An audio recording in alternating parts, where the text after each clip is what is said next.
It has been nearly 42 years since the disappearance of 23-year-old Karen Scheepers. She was last seen at a bar in Carpentersville on April 16, 1983.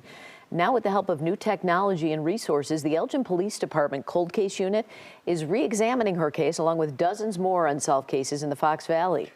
They've even launched a new podcast called Somebody Knows Something in hopes of bringing more awareness to these cases. Joining us now are Detective Andrew Houghton and Detective Matt Bertanian. Good morning. Thank you for joining us. Thanks for having us. The idea of a podcast, why did you think that that would be helpful to your work?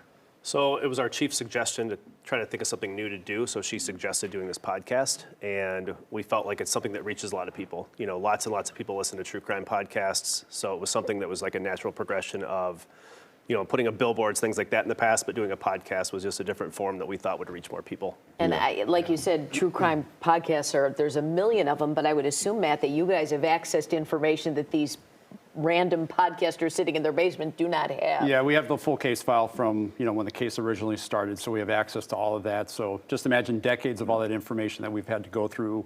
Reports, you know, everything used to be handwritten, you know, back in the day, so we have to read everything, collect everything, figure out where everything is. Are you afraid you might share too much?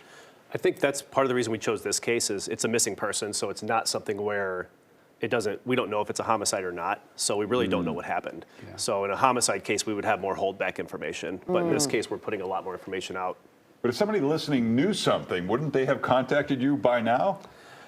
What kind of tips are you getting? Yeah, we've gotten quite a few actually since the podcast launched. So, and we've told people, I mean, there's a reason this has gone unsolved for almost 42 years, you know, so any tip that comes through, we'll follow up on it. So that's why we encourage people to call in if they have something. And before we talk about this specific case, I would assume Elgin is, you know, it's a suburb. Do you have that many cold cases that warrant a podcast? I mean, I would assume there's a lot more than people think. Yeah, we have 41 homicide cases that are on our caseload that are unsolved from 1971 to 2021. And then we have 6 missing persons that go back to 82. And we have 26 sex assaults that go back to 96. Wow. Now, I know you have a number of theories in this particular case, and one of them is that does it resemble similar types of cases that have been solved or maybe that have not been solved? Yeah, and one of the things that's interesting about this is usually you'll have a car or a body turn up, after so many years, and with this case we have neither, right? So that's always been an intriguing part of it. You know, one of the things that people have, reached out to us is she in a body of water somewhere? And that's something that we're definitely looking into. And for people who don't know, that night in 1983, what happened? She left somewhere and never got home? Yeah, so she went to a bar in Carpentersville, Illinois, which is just north of Elgin, and she was celebrating with some coworkers. She was with some coworkers that were celebrating a graduation for like a little program they had.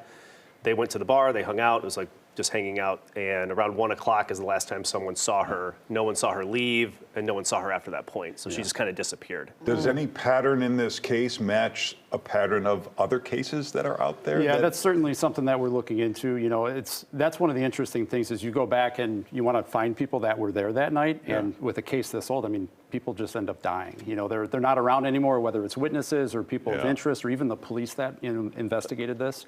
So it's been, somewhat challenging to track people down for us. The next episode, we're talking about some different active serial killers that were in the area at the time and seeing if there's any links between potentially things like that. Have you had other police departments kind of want to piggyback on this? It's a great idea that somebody knows something, because that's what everyone always says. Yeah, we've talked to a few.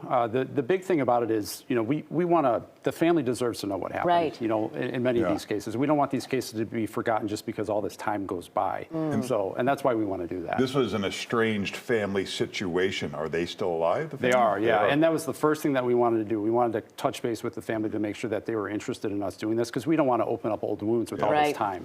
Yeah, she was close with a number of people in her family, but her father and her were fairly estranged at the time. So for people who want to pitch a story to you that they'd like you to profile, or if they have a tip about this case, is there a phone number they call? Yeah, so we have a transparency page, and on there we have a cold case page. And one of the things that they can do, they can go call us. It's 847-289-COLD, or they could also email us if they wanted to as well. Well, the podcast is called Somebody Knows Something, and you can find more at all that information on your screen. Thanks for being here. Yeah, thanks for having us. Thank you. Hey.